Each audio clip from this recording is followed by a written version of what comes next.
अस्सलाम वालेकुम दोस्तों, मैं हूं सजाद हुसैन और आप देख रहे हैं सजाद इंग्लिश एकेडमी। आज हम एक टॉपिक डिस्कस करने जा रहे हैं जिसे हम वार ऑफ इंडिपेंडेंस के नाम से जानते हैं। 1857 में जो हुई थी, जिसे हम जंग आज़ादी के नाम से जानते हैं, मगर कुछ लोग जो हैं इसे रिबेलियन के नाम से जानते हैं। जो बगावत थी, बगावत की जंग जो है वो उसे मानते हैं। आज़ादी की जंग नहीं बल्कि बगावत की जंग मानते हैं। तो आइए देखते हैं कि इसके पीछे क्या असल हकीकत थी। क्या ये हकीकी जंग आज़ादी थी या एक किस्म की बगावत थी? तो इसके बहुत सारे रीजंस थे। मिलिट्री अपराइजिंग थी, मिलिट्री रिवोल्ट था, उसके बाद रिलीजियस काजेस थे, पॉलिटिकल इश्यूज, उसके बाद accession of the states, injustice of Nana Sahab और इकोनॉमिक एक्सप्लॉयटेशन थे। आइए इनमें से एक एक को तफसीली तौर पर जानते हैं। पहले हम देखने जा रहे हैं कि मिलिट्री रिवोल्ट। अगर देखा जाए, कुछ लोग कहते हैं कि मिलिट्री रिवोल्ट ही इस जंग का बड़ा काज था, क्योंकि मिलिट्री अपराइजिंग हुई थी। देखा जाए तो 1806 में जो थे वो हिंदू थे, जो ब्रिटिश इंग्लिश के ऑफिशियल थे। तो सर जॉर्ज बेलो, उन्होंने जो हिंदू थे उन पे परेड के दौरान एक तिल को वो इस्तेमाल करते हैं, और जो सफा उनका ट्रेडिशनल स्कार्फ होता है उनके इस्तेमाल पर बैन लगा दी। और उसके बाद जो 18 ने उसके बाद जब बैन लगा दी गई तो उसकी वजह से भी हिंदू जो फौज थे, आर्मी थे, उन्होंने रिवोल्ट की, बगावत की। और उसके बाद देखा जाए तो 1842 में जो 4 बंगाल रेजिमेंट्स थे उनको सिंध भेजा गया। उन्होंने सिंध आने से इनकार कर दिया, वहां पर उन्होंने बगावत की। तो पीछे ये बगावत आर्मी की तरफ से होती हुई आ रही थी, मगर ऐसा कोई कारण नहीं बना जिसकी वजह से इतनी बड़ी वार बन जाए, इतनी बड़ी जंग छिड़ जाए। तो ये देखते हैं मिलिट्री रिवोल्ट को अक्सर तौर पे जानते हैं कि मिलिट्री के साथ क्या नाइंसाफी थी, जिसकी वजह से वो मिलिट्री रिवोल्ट किस जंग का काल बना। तो देखा जाए तो जो मिलिट्री थी, जो ब्रिटिश इंग्लिश ऑफिशियल थे ईस्ट इंडिया कंपनी के, वो जो इंडियन आर्मी थी उनके जो रिलीजियस मामला थे, दीनी मजहब थे, उन पर बिल्कुल तवज्जो नहीं देते थे। सेंटीमेंट्स को, एहसासात को बहुत तकलीफ देते थे। जैसे कि आप लोगों को पता होगा कि वो जो थे जो वो इंग्लिश ऑफिसर्स जो थे उनको बहुत फोर्स करते थे कि वो आए और क्रिश्चियनिटी एक्सपोर्ट करें, वो आए ज़बरदस्ती, वो उनको जो सरमन्स थे प्रेस्टिस के वो सुनवाते थे। उनके साथ जो रिलीजियस अफेयर्स थे उनके बाद वो उन पर बहुत इंतहाई जुल्म करते थे। देखा जाए तो ये थे, और उन्होंने इनके तिलक लगाने पे बहुत पाबंदी लगा दी। और उसके बाद जो मिलिट्री रिवोल्ट का एक बड़ा काज एक ही था कि जो इंडियन सोल्जर थे उनकी जो सैलरी थी as compare to the British English soldier से वो बहुत कम थी। जैसे कि इंडियन सोल्जर की माहाना जो सैलरी थी वो 7 रुपये थी, जबकि देखा जाए कि ब्रिटिश इंग्लिश ऑफिशियल सोल्जर की जो एक तनख्वाह थी वो 27 रुपये पर मंथ थी। तो यहाँ पर भी बड़ा एक डिफरेंस था। और उसके बाद जो और डिफरेंस था कि सैलरी के बाद जो था, तो वो ब्राह्मण जो सोल्जर्स इंडियन आर्मी में, उनके मजहब में एक ये बात होती है कि जो सामुंडी सफर होता है उनका, वो उसको सामुंडी सफर करने से को मतलब एक गुनाह मानते हैं अपने मजहब की तरफ। तो उनको जबरदस्ती एक सामुंडी सफर करवाया जाता था। उनकी वजह से भी वो इस बात से सहमत नहीं थे, इस बात पर एग्री नहीं थे कि हम यहाँ से वहाँ तक सामुंडी सफर करें। तो ये मिलिट्री के इतने इसे काजेज बने, जिसकी वजह से मिलिट्री की वजह से अपराइजिंग हुई। और उसके बाद एक रिलीजियस काज थी। रिलीजियस काज में यह बात बहुत आती है कि जो ब्रिटिश ऑफिसर से जब भी यहाँ पर कदम रखा, तो उनका मतलब इंडिया में आने, जब भी आए उन्होंने इंडिया में कदम रखा, उनका एक ही मकसद था कि हमने इंडिया में सारी क्रिश्चियनिटी फैलानी है, वहाँ पर लोगों को क्रिश्चियन बनाना है, इंडिया को एक क्रिश्चियन कंट्री बनाना है। तो आते वो 1854 में उनका एक डॉक्टर फेंडर के नाम से ऑफिशियल आया। उन्होंने अपना बुक लिखा मिजानुल हक, जिसमें उन्होंने इस्लाम को बुरा भला कहा, जिसकी वजह से बहुत इधर उधर बातें कही थी इस्लाम के खिलाफ, अगेंस्ट के मुसलमानों के खिलाफ, जिसमें मुसलमानों को बहुत तकलीफ हुई और मुसलमान बहुत गुस्सा हो गए। ये बात उन्होंने बहुत बड़ी कर दी इस्लाम के खिलाफ। रिलीजियस का ये भी बन गया। और पॉलिटिकल इशूज थे। जब भी ब्रिटिश ने इंडिया में कदम रखा, तो वो बस एक चाहते थे कि यहाँ पर जो मुसलमान है वहाँ पर उनका नाम निशान ना हो, इंडिया में नाम निशान ना हो। वो इन मुसलमानों का नाम निशान खत्म करते थे। तो जब वो आए थे तो मुगल एम्पायर थे, मुसलमान हुक्मरान थे, तो वो उनको मतलब रिमूव करना चाहते थे हुकूमत से। तो पहले उन्होंने आते ही बुक्स पब्लिश करवाए, जिनमें उन्होंने मुसलमानों को बहुत वैशी, जालिम और अनसिविलाइज्ड, अनकल्चर्ड, मतलब बहुत सारा ऐसा कुछ कहा, जिसकी वजह से मुसलमान बहुत खफा हो गए और उसके बाद ऐसे ऐसी बातें मुसलमानों के खिलाफ कही कि ये जो हिंदू थे, जो सोसाइटी थे, वो मुस्लिम के अगेंस्ट हो जाए मुगल एम्पायर के। उसके बाद जबकि हिंदू थे दूसरी साइड पे उनको बहुत मासूम और ऐसी कौम दिखाएगा जिसपे बहुत बड़ा जुल्म हुआ हो। तो ये बहुत पॉलिटिकल इश्यूज बने और उन्होंने क्या किया कि बहादुर शाह जफर को रेड फोर्ट तक ही महदूद रख दिया। रेड फोर्ट तक ही उनकी हुकूमत महदूद थी, उसके बाद बाहर नहीं वो आ सकते। और उसके बाद उन्होंने एक ऐलान किया कि लॉर्ड जो सर लॉरेंस थे, लॉर्ड लॉरेंस थे, तो उन्होंने एक ऐलान किया कि जब बहादुर शाह के जफर के बाद जो उनके एयर्स हैं, मतलब वास लोग जो है उनको मुल्क से बाहर भेज दिया जाएगा और उनमें से कोई भी आइंदा अपने साथ इंपीरियर का टाइटल नहीं लगा सकता। मतलब वो कभी भी इंपीरियर का लक़ब अपने साथ मिला नहीं सकते, मतलब कि वो कभी भी हुक्मरानी नहीं कर सकते फिर इंडिया में। तो यहाँ पे मुगल एम्पायर जो थी उसका वो खात्मा चाहते थे। तो ये बहुत बड़े बने पॉलिटिकल काज। और जो चौथा बड़ा रीजन था वो था एक्सेशन ऑफ द स्टेट्स, मतलब जो स्टेट्स थी ब्रिटिश ने आते ही इंडिया में स्टेट पे कब्जा जमाना शुरू कर दिया, जिसमें उन्होंने सतारा, झांसी और संबलपुर जैसी स्टेट्स पे और अवध जैसी स्टेट्स पे कब्जा जमाना शुरू कर दिया। उन्होंने पहले ही अवध स्टेट को टारगेट किया, क्योंकि आप लोगों को बता दूं मैं कि उसकी अवध जो स्टेट थी उसकी जो सालाना आमदनी थी वो तकरीबन 2 करोड़ रुपए थी।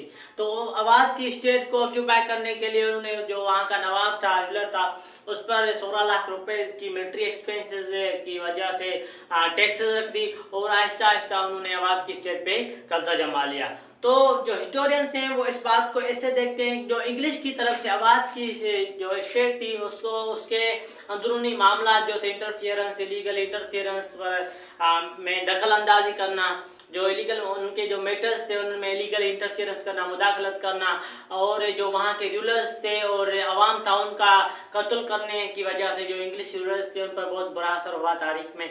इसी वजह से उसके ये सारे जो थे टैक्सेशन ऑफ स्टेट बहुत सारी कर दी, और यहाँ तो तारीख में यही बात है। और उसके बाद तो जो पांचवा बड़ा रीजन है यहाँ पर तो वो है इनजस्टिस नाना साहब, जिसका नाम था धोनू पंत, इसका लकब था नाना साहब। तो वहाँ पर एक हिंदू ला इस बात को बहुत जरूरी बनाता है कि आप लोगों को अगर किसी को भी बेटा पैदा नहीं होता तो वो एक बच्चा बेटा एडाप्ट करे और उसके उतने ही हुकूक होंगे, वो उसको उतने हुकूक दिए जाएंगे जितने एक हकीकी बेटे को दिए जाते हैं। तो वहाँ पर जो इंग्लिश ऑफिसर्स थे उन्होंने ये रूलर बना दिया कि जो एडाप्टेड बच्चा होगा किसी भी रूलर का वो उसकी हुक्मरानी पर नहीं बैठ सकता, वो उसकी सीट संभाल नहीं सकता, और जो वहाँ की स्टेट होगी वो जो है ब्रिटिश ऑक्यूपाइड टेरिटरीज में अंडर आ जाएगी। तो मतलब ब्रिटिश ऑक्यूपाइड जो टेरिटरीज थी वो स्टेट उनके। और जो नाना साहब थे वो एडाप्टेड सन थे, लास्ट पेशवा रानी ऑफ झांसी लक्ष्मीबाई के वो एडाप्टेड बच्चे थे। और 1819 में इंग्लिश ने मराठा के जो आखिरी लीडर थे बाजीराव, उनको अपने तख्त से हटा दिया, ये वायदा करके आपको हर साल 8 लाख रुपीस जो है वो पेंशन दी जाएगी। तो 1827 में 1827 में बाजीराव ने नाना साहब जो था उसको अपना वास मुकर्रर कर दिया, और उसकी जो चलते चलते 1851 में उसकी डेथ हो गई। तो उसके डेथ होने के बाद ही जो इंग्लिश थे उन्होंने उसकी पेंशन बंद कर दी, नाना साहब की पेंशन बंद कर दी। तो नाना साहब ने जो अपना एक वकील था अजमतुल्लाह खान के नाम से अपना एक वकील ब्रिटिश भेजा, तो उनकी जो पेंशन है वो बहाल हो सके, मगर उसकी कोई वहाँ से भी उसको नाना साहब की पेंशन बहाल नहीं हो सकी और उसको कुछ नहीं हासिल हुआ, उसकी जो सारी कोशिशें थी वो रायगान रह गई। और जो छठा बहुत बड़ा रीजन आ जाता है वो है इकोनॉमिक एक्सप्लॉयटेशन।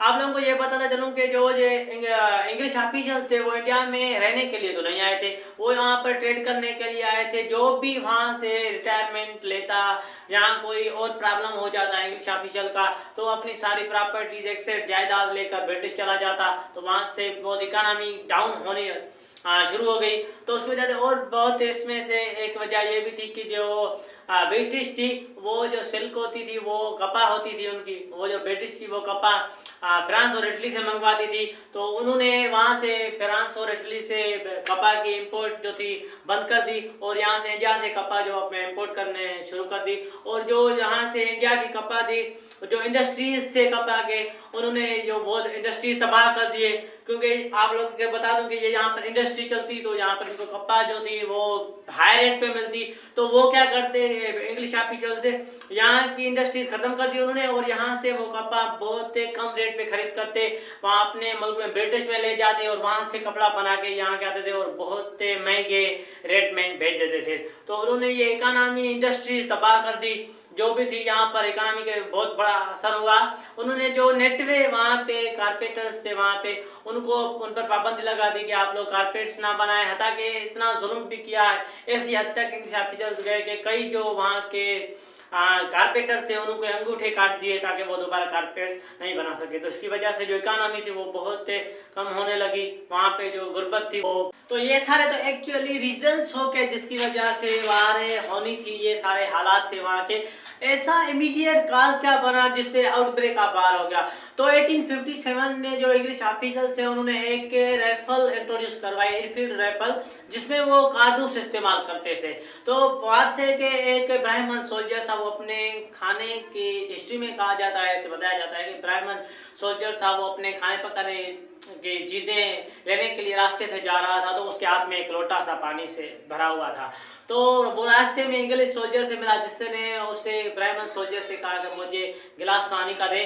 तो ब्राह्मण सोल्जर था, उन्होंने इनकार कर दिया पानी देने से। तो उस पर जो ब्रिटिश इंग्लिश सोल्जर था, इंग्लिश का जो सोल्जर था, उन्होंने उसको कहा कि जल्दी हमारे साहब लोग आप लोगों को कारतूस इस्तेमाल करने का कहेंगे, जो आप लोगों को मुंह से खोलना पड़ेगा, और जो गाय और सुअर की चर्बी से बना है, तो वहां पर आप लोगों की जात पात, ये इज्जत और ये सारी चीजें कहाँ जाएगी। तो यार बात सुनते ही ये अफवाह सारी इंडियन आर्मी में फैल गया। तो इसी वजह से जो 1857 में जो मीरठ स्टेशन पर सोल्जर्स तैनात थे, उन्होंने ये कारतूस इस्तेमाल करने से इनकार कर दिया। और जो ब्रिटिश इंग्लिश ऑफिशियल्स ने उन्होंने इनको 10 साल की कैद की सजा सुना दी। तो इसी वजह से और जो सोल्जर्स थे उन्होंने भी इससे रिबेलियन का साथ दिया, उन्होंने भी इस्तेमाल करने से इनकार कर दिया। तो इसी वजह से सारी इंडिया में आग लग गई और ये आउटब्रेक का वार हो गया, वार शुरू हो गई, सारी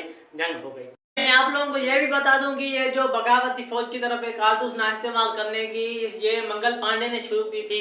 इंडियन सोल्जर था जिसकी हिस्ट्री पे मंगल पांडे आमिर खान की मूवी भी आप लोग वो जाकर देख सकते हैं। और अब आइए कि देखते हैं कि काज ऑफ फेलियर क्या थे, इस जंग की फेलियर नाकामी की वजह क्या बनी। तो वजह की पहले रीजन ये था कि चेंजेस इन द प्लान थे। मतलब इसकी बात से ये पता चलता है कि जो बहादुर शाह जफर थे, राणा साहब वाले थे और बहुत सारे लीडर्स थे, उन्होंने ये प्लान करके रखा था कि हम 31 मई 1857 में ये जंग को स्टार्ट करेंगे। मगर इस कारतूस की वजह से जंग पहले ही स्टार्ट हो गई, फैल गई, शुरू हो गई।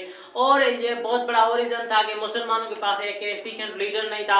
वो जो चल रहे थे बहादुर शाह जफर के आसरे चल रहे थे, मगर वो भी अपने 80s में था, उसकी बहुत उम्र हो गई थी। और उसको रेड फोर्ट में अपने ही गद्दारों ने, जो ऑफिशियली ब्रिटिश के लिए काम कर रहे थे, उन्होंने घेर लिया। वहां पर मुसलमानों के पास से जो सोल्जर्स थे सारे, उनके पास से ट्रांसपोर्ट और कम्युनिकेशन स्ट्रांग नहीं थी, कोई सहूलत नहीं थी जिसमें एक दूसरे के साथ रब्ता किया जाए, कम्युनिकेशन स्ट्रांग नहीं थी, जिसकी वजह से भी ये वार फेल हो गई।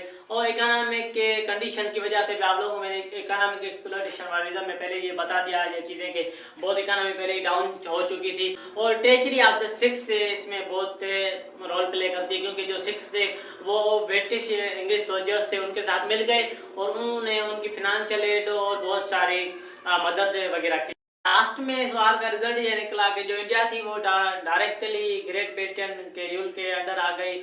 और जो ग्रेट ब्रिटेन रूलर्स थे उन्होंने ईस्ट इंडिया कंपनी के board of director and controllers को डिसबैंड कर दिया और इंडिया के लिए एक सेक्रेटरी ऑफ द स्टेट मुकर्रर कर दिया। ये सारे रिजल्ट निकले। उसके बाद आगे सारे पार्टीशन वगैरह ये सारे कुछ बाद में हुआ है। तो आप लोग ये सारी हिस्ट्री जानकर क्या समझते हैं कि एक्चुअली ये वार ऑफ इंडिपेंडेंस थी या वार ऑफ रिबेलियन थी? तो आप लोग इसको कैसी नज़र से देखते हैं, मुझे अपनी राय से कमेंट में आगाह कीजिएगा। अगर आपने मेरा चैनल सब्सक्राइब नहीं किया तो सब्सक्राइब कर दीजिएगा, क्योंकि आपको हर नोटिफिकेशन आपके पास वक्त पे पहुंच सके। तो मिलते हैं नेक्स्ट वीडियो में, तब तक दीजिए इजाज़त। अल्लाह हाफिज़।